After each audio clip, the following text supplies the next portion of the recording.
100 মুসলমানরে বসাইছি, এক কাতারে বসাইয়া কাছ থেকে এক এক করে কালিমা শুনেছি। বাস্তবেই 95% মানুষ কালিমা পারে না। আর মুসলমান কালিমা পড়ে লা ইলাহা ইল্লাল্লাহ মুহাম্মাদুর রাসূলুল্লাহ, লা ইলাহা ইল্লাল্লাহ মুহাম্মাদুর রাসূলুল্লাহ। আমি নিজে প্রমাণ।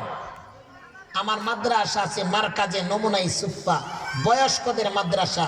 আজকে জাহাঙ্গীরনগরে অনেক ছাত্রের মুখে দাড়ি, 5 ওয়াক্ত নামাজি, তিনারা কেউ নাই আমার মারকাজে নমুনা সুফার ছাত্র। ভার্সিটির অনেক ছাত্র আমার নমুনা সুফার ছাত্র, অনেক মুরব্বী আমার নমুনা সুফার ছাত্র।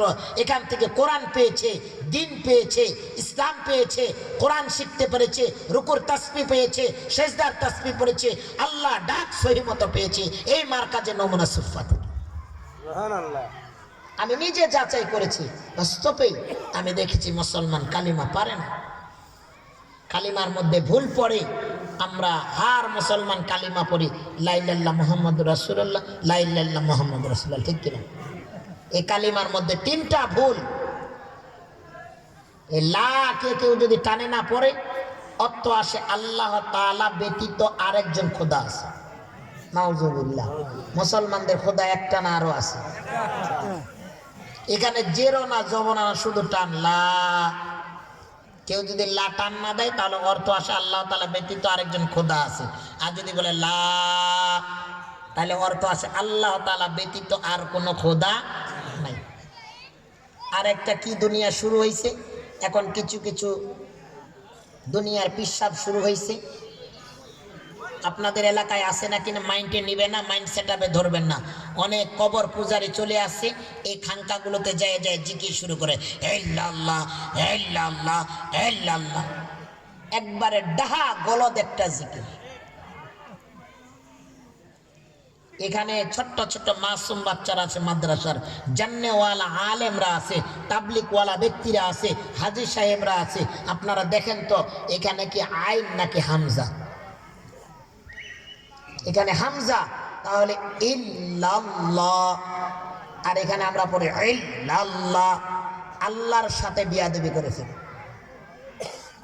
আল্লাহর সাথে গাদ্দারি কইরা ফেলি। দ্বিতীয় ভুল।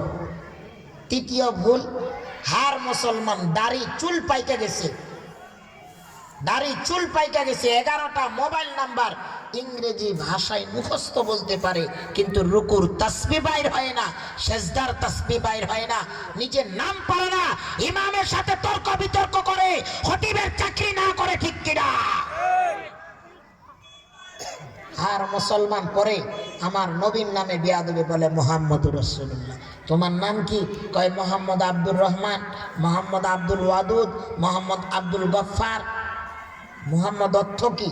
মুহাম্মদ অর্থ হচ্ছে ধ্বংসপ্রাপ্ত, লানত প্রাপ্ত।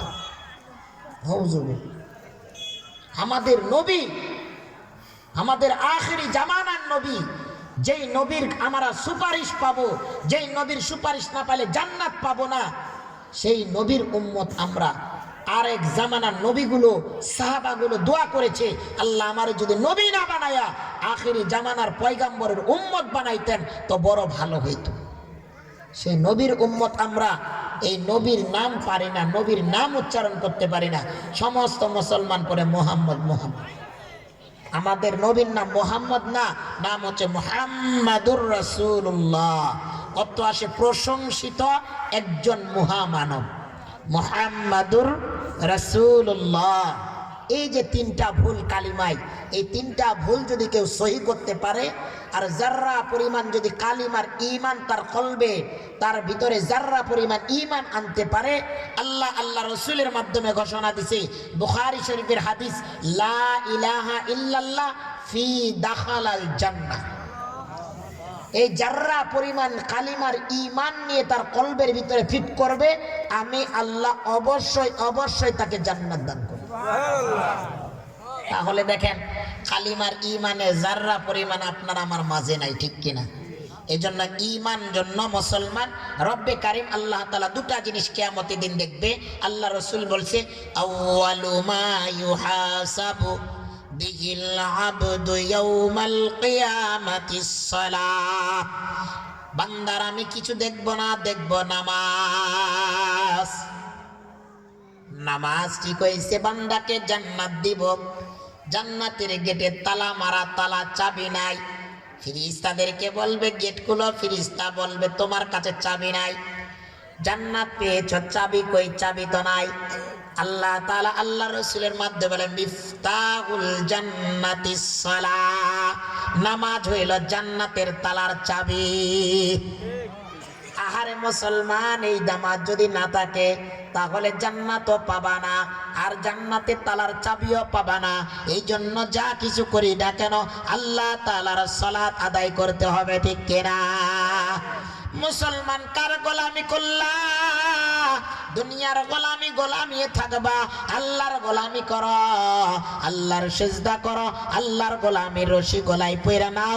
যদি একটা সিজদা একটা রুকু আল্লাহর জন্য হয়, আল্লাহ বলে ইনতালিকু ইলা আবদিল জান্নাহ, অবশ্যই অবশ্যই আমার দয়া আমার অনুগ্রহ ছাড়া আমি কাউকে আল্লাহ জান্নাত দিব না। কেউ না, কেউ না। আমরা যতই আমল করি আর বলি এত নেকি কইরা ফেলাইছি, আমরা জান্নাত যাব না। যাই হোক, রাসূলুল্লাহ সাল্লাল্লাহু আলাইহি সাল্লাম আবু হুরায়রা রাদিয়াল্লাহু তাআলা আনহু এই সূরা আসরের ব্যবসা শুরু করলেন। মনে আসেনি কথাগুলো? তিনটা কাজ, এই তিন কাজের আলাপ আলোচনা করার টাইম নেই।